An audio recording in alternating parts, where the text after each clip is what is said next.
The images in the following program are highly sensitive and may be as disturbing to viewers as they were to us. However, we have to show the truth about animal cruelty.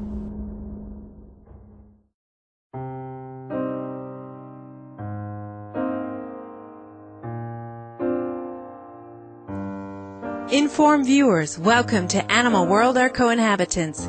On today's episode of the Stop Animal Cruelty series, we will visit with Stephanie Brown, founder and director of the Canadian Coalition for Farm Animals, or Ccfa. Ms. Brown, who follows a vegan or animal-free diet, has long worked to improve the lives of millions of voiceless animals in Canada, where approximately 696 million of our fellow beings are slaughtered each year for meat.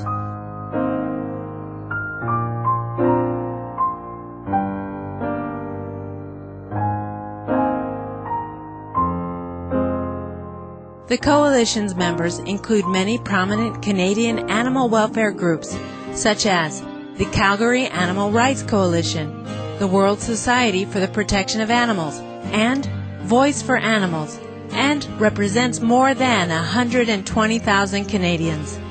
The group seeks to raise awareness among Canadians about the horrors of factory farming in their country and around the world. We will now hear from Stephanie Brown about the Coalition's beginnings and the key issues on which the group is focusing.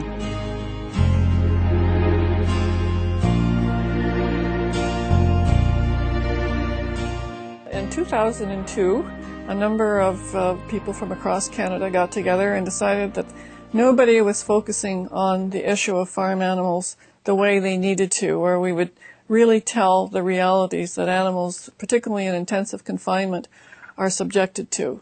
Even unfortunately, the humane movement didn't address the issues head on, so we decided that we would get together, form an organization, and deal with three main issues. Pregnant pigs in gestation crates, where they are in boxes, crates, barely larger than their own body, for their entire pregnancy, which could be 4 months, unable to turn around.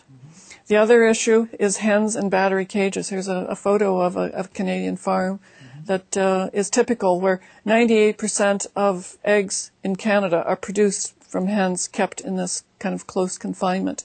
And the other issue is transportation, where it's legal in Canada to transport cattle, for instance, sheep and goats for 52 hours plus another 5 hours of food withdrawal without food, water, or rest. So it's 57 hours legally to not provide any water even to animals. So we decided that we needed to talk to the world about this, and this is what we've done.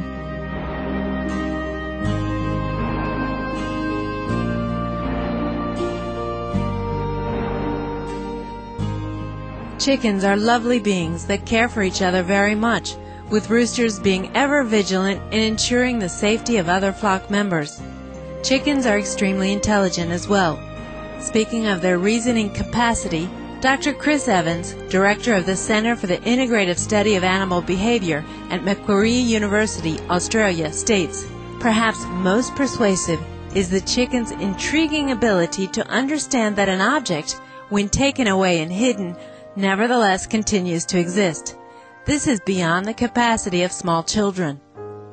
Sadly, despite the fact that they are loving, brilliant animals, according to the United Nations Food and Agricultural Organization, in the year 2000, 43 billion chickens were killed worldwide for meat.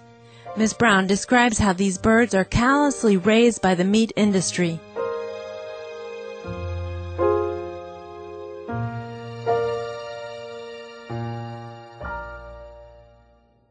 So as they've grown from this tiny little chick to 6 weeks later when they're going to be slaughtered, naturally the space becomes smaller and smaller per bird.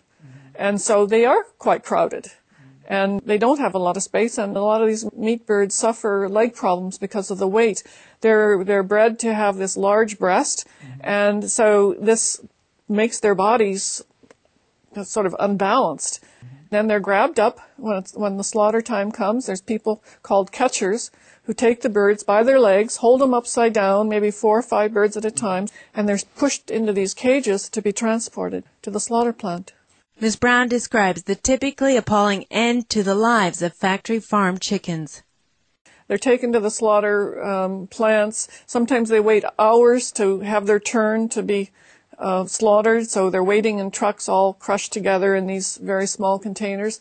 The birds are grabbed out of the travel containers and hung upside down on metal shackles. In terms of laying hens, they often have osteoporosis from having the calcium go into the eggs that they produce, so they've got broken bones, broken legs, broken wings.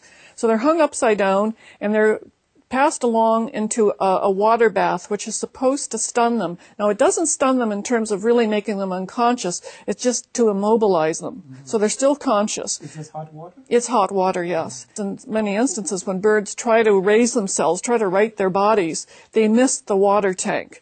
And so then next they go to a neck cutting machine to have their necks cut off so that they're bled out. Mm-hmm. But even sometimes with that step, the birds miss that step, if they've kept their head up. And then they go into a scalding tank, which is to remove their feathers. So birds, in some instances, go through these various processes, all again upside down, and they're still alive when they get to the scalding tank. So they're being drowned in this boiling water.